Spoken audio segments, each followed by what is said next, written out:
The Young and the Restless, Spoilers, Full. Welcome back to the channel, you guys. Today is a beautifully chaotic Tuesday in the soap world, and we have a lot of ground to cover. Grab a massive cup of coffee because the drama in Genoa City is absolutely spiraling out of control right now, and we need to talk about it. So let's just dive right into the absolute mess that is Phyllis Summers right now. Honestly, I don't even know where to begin with her. A few episodes ago, she was all smug because she gave Matt Clark a job. She got his ankle monitor off, and she thought she had everything under control. But now Matt is completely missing, just gone, vanished into thin air, and Phyllis is losing her absolute mind. She is running around Genoa City like a chicken with its head cut off, and you know what? She has every right to be panicking because when someone connected to the Newmans just disappears, we all know exactly what happened. And Phyllis knows it too. She knows Victor's behind this. But before she goes to the big boss, she decides to go after Adam, because of course she does. So she bursts into the GCAC, completely frantic, and she finds Adam sitting there at the bar with Kane Ashby, and she just unloads on him. She starts interrogating Adam, screaming about where Matt is, demanding to know what his family did to him, and Adam just looks at her like she has three heads. Because, let's be real, Adam is so deep in his own mess right now with the whole Newman Media and Billy Abbott Chancellor takeover plot. He literally has no idea what she is talking about.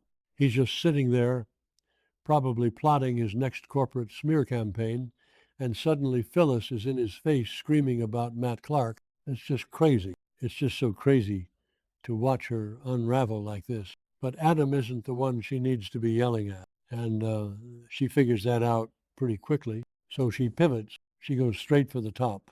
She corners Victor Newman, and you guys know how Victor gets when he's cornered. He just stands there, looking down his nose at her, probably adjusting his cuffs or sipping a drink, completely ignoring her. Phyllis is in his face, demanding answers, throwing accusations, and Victor is just giving her absolute silence. The classic Victor Stonewall. He intentionally ignores her, which honestly just makes her even more furious. But Phyllis isn't stupid. Well, sometimes she is, but not about this. She knows Victor is responsible. She can feel it in her bones. Victor took Matt, and guess what? She is 100% right, because Victor Newman, in all his infinite wisdom and absolute God complex, decided to play judge, jury, and executioner once again. What else is new, right? The writers love doing this. Victor decides someone is a threat, and he just makes them disappear. But he didn't just kill Matt or lock him in some underground dungeon like he's done in the past.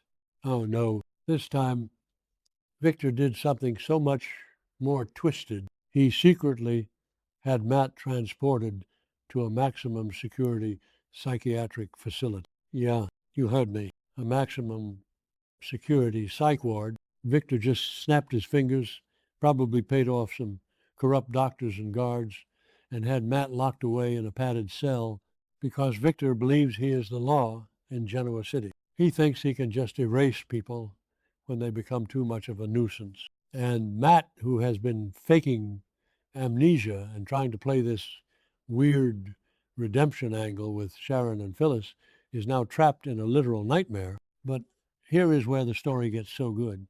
Like, I am honestly a bit tired of the constant Newman manipulation, but this twist is gold, because do you know who else is currently locked up in that exact same maximum security psychiatric facility? Patty Williams. Yes, Patty freaking Williams, the woman who has terrorized this town for decades, the woman who poisoned Summer Newman, the woman who shot Jack Abbott, the woman who literally just kidnapped Ashley's daughter Abby and grandson Dominic with that creepy doctor, Markham. Patty is sitting in that exact same facility, awaiting trial for her massive list of crimes, and she is completely unhinged. So Victor, in his attempt to solve a problem, has accidentally put two of the most dangerous psychopathic villains in Genoa City in the exact same building. What were they thinking? Who actually believes this is going to end well? Victor thinks he's so smart, but he just created a monster mash. And of course, Matt and Patty are going to cross paths. The spoilers are basically screaming it at him. Matt is going to be wandering the halls of this high security ward, probably trying to figure out how to manipulate a guard or fake a symptom. And he is going to bump right into Patty. Just imagine that interaction. You guys, just picture it. Matt, who is all calculated and smug and violent, and Patty, who is delusional, obsessed, and completely disconnected from reality. But they have one massive thing in common. They both absolutely despise the core families of Genoa City. Matt has a deep, violent hatred for the Newmans, especially Nick and Victor. And Patty? Well, Patty loves Jack Abbott to a sickening degree, but she hates Diane, she hates Ashley, and she wants to destroy anyone who gets in the way of her twisted fantasy life with Jack. So they meet and they start talking. And suddenly they realize that they can help each other. Matt has the cunning, the strategic mind, the ability to plan. Patty has the sheer unpredictable chaos and probably knows the layout of the psych ward better than anyone because she's been in and out of these places her entire life. They are going to form an alliance, a terrifying, unholy alliance. And while all of this absolute disaster is brewing in the psych ward, what are the Abbotts doing? What is Jack Abbott doing to protect his family? Absolutely nothing useful. In fact, Jack is doing the exact opposite of what he should be doing because Jack, in his infinite desire to fix everything with romance, decides that right now is the perfect time to take Diane Jenkins Abbott on a romantic getaway. I'm sorry. But what? Jack, your wife was just ambushed by Dr. Markham.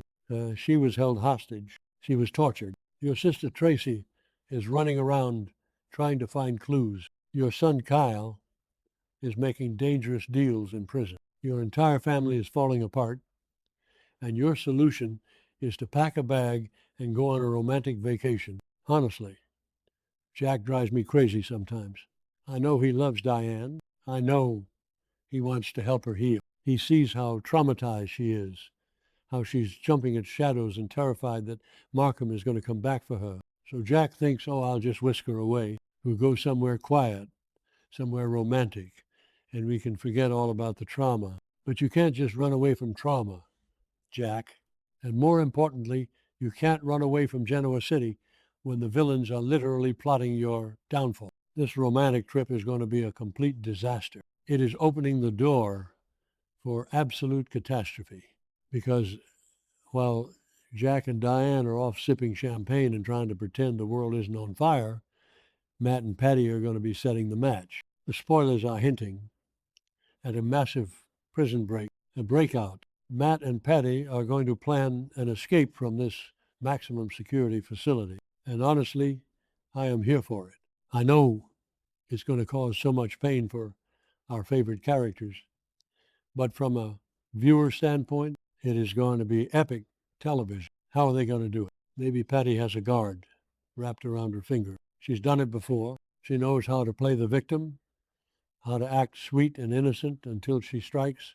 Or maybe Matt uses his brute force and manipulation tactics. He's incredibly dangerous when he's backed into a corner. Together, they are going to find a weakness in the facility's security. They are going to break out. And when they do, the Newmans and the Abbotts are going to be sitting ducks because, think about it, Victor thinks the Matt Clark problem is solved. He's walking around the ranch, probably planning his vow renewal with Nikki, completely arrogant and self-satisfied. He has no idea that he just gave Matt the perfect partner in crime. And Jack and Diane, they are going to be completely isolated on this romantic trip. They won't have the Newman security detail. They won't have Kyle or Tracy around to help them. They are going to be alone, vulnerable, and completely off guard. If Patty gets out, you know exactly where she is going. She is going straight for Jack. She wants Diane out of the picture permanently. She already had Markham torture Diane, but that wasn't enough. Patty wants Jack all to herself, and she will kill Diane to make that happen. This romantic trip is basically just Jack serving Diane up on a silver platter for Patty Williams. And Matt is going straight for Nick. Nick, who is currently struggling so hard in rehab. Nick, who just hit rock bottom, who had that terrifying fentanyl nightmare, who is hanging on by a thread with this mysterious Marie woman. Nick is so incredibly vulnerable right now. If Matt escapes and comes after him, Nick might not survive it, not just physically, but mentally. Matt knows how to push Nick's buttons. He knows how to break him down. Sharon is already terrified. She was just at Crimson Lights, begging for updates on Nick, worrying herself sick. If she finds out Matt is loose again, she is going to lose it. The trauma that Matt has inflicted on Sharon and Noah is unforgivable. And now he might be coming back with a vengeance. I just can't get over the irony of it all. Victor's need to control everything is the exact thing that is going to destroy his family. If he had just let the police handle Matt, if he had just let Christine Blair or whoever prosecute him, Matt would be in a normal prison. But no, Victor had to play God. He had to put him in this specific psych ward right next to Patty. It's almost poetic in a really twisted soap opera kind of way. And what about Phyllis? She's going to be the one who gets to say, I told you so. She is going to be furious when she finds out Victor had Matt all along, but she's also going to be terrified when she realizes Matt is out and gunning for blood. Phyllis might have tried to play Matt by giving him a job, but she knows how dangerous he is. She knows he's a ticking time bomb. I really hope the writers give us a scene where Phyllis just completely goes off on Victor after the breakout happens. Like, she needs to march right into his office at Newman Enterprises, slam her hands on his desk, and just scream at him, because this is all his fault. But maybe I'm being too harsh on Victor. Okay, that sounded dramatic, but you get what I mean. Victor does what he does to protect his family. In his twisted mind, locking Matt in a psych ward was the safest option. He didn't know Patty was going to be his cellmate neighbor. He didn't know they would team up. Actually, no, I'm not being too harsh. Victor is arrogant. He never thinks about the consequences of his illegal actions. He just assumes everyone will bow down to his will. And this time, it is going to blow up in his face so spectacularly. The fans on social media are already going crazy over this. I've seen so many theories about how the breakout is going to happen. Some people think Patty is going to use her old Emily Peterson disguise tricks to walk right out the front door. Some people think Matt is going to start a fire or a riot in the ward to create a distraction. Whatever it is going to be massive. And the fallout is going to shake Genoa City to its core. Imagine Jack and Diane on their romantic vacation. They are sitting by a fire, drinking wine, finally relaxing, and suddenly the door gets kicked in, and there stands Patty Williams, holding a weapon with that completely unhinged smile on her face, and Matt Clark standing right behind her. It gives me chills just thinking about it. And what is Kyle going to do? Kyle is already making dangerous deals with Patty in jail to get revenge on Victor. If Patty escapes, is Kyle going to be implicated? Did Kyle accidentally give Patty some information that helps her break out? Kyle is playing with fire, and he is going to get burned. He is so blinded by his trauma and his anger at Victor that he doesn't realize he is dealing with a literal psychopath. This whole storyline is just a massive powder keg waiting to explode. We have Billy running around trying to steal Chancellor Industries, completely oblivious to the real danger. We have Adam and Chelsea plotting corporate sabotage. We have Lily going to war. Everyone is so distracted by money and companies and petty feuds that they don't even see the actual monsters gathering in the shadows. It's just classic Young and the Restless. They lull you into this false sense of security with corporate boardroom drama, and then bam, a psych ward prison break with two of the most dangerous villains in the show's history. I honestly can't wait to see how this plays out next week. Will Phyllis figure out the truth before the breakout happens? Will Victor realize his mistake? Will Jack and Diane survive their romantic trip? So many questions. And we just have to wait and see. But one thing is for sure, you guys, the Newman family and the Abbott family are about to face a threat unlike anything they've seen in a long time. Because a lone villain is scary, but two villains working together, that is a nightmare. And I will be right here covering every single messy, chaotic second of it. Because even though I complain, and even though I get tired of the same old Victor Newman tropes, I care about this show. I care about these characters. And I need to see Jack Abbott finally realize that you can't fix a psychopathic stalker problem with a romantic weekend getaway. Seriously, Jack, do better. All right, I'm going to wrap this up before I start rambling for another hour. Let me know what you guys think in the comments. How do you think Matt and Patty are going to escape? Do you think Phyllis is going to be the one to save the day, or is everyone just doomed? Stay tuned, because Genoa City is about to get really, really dark.